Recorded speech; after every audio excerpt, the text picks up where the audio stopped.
So after you receive the machine, you need to first install the machine like this, and then here you need to supply the compressed air, and here is the power supply. Both of the machines 220 volts. You can see, supply the compressed air, and also supply the power. And so is this one. This one is also 220 volts.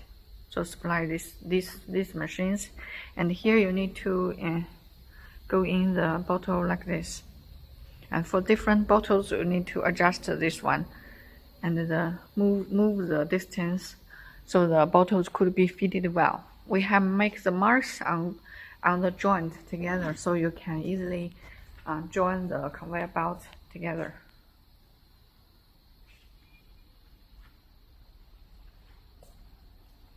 And after that, you can install this plate, the plastic top plate belt onto the conveyor, so it will run good. And also adjust the guiding based on the bottle diameter.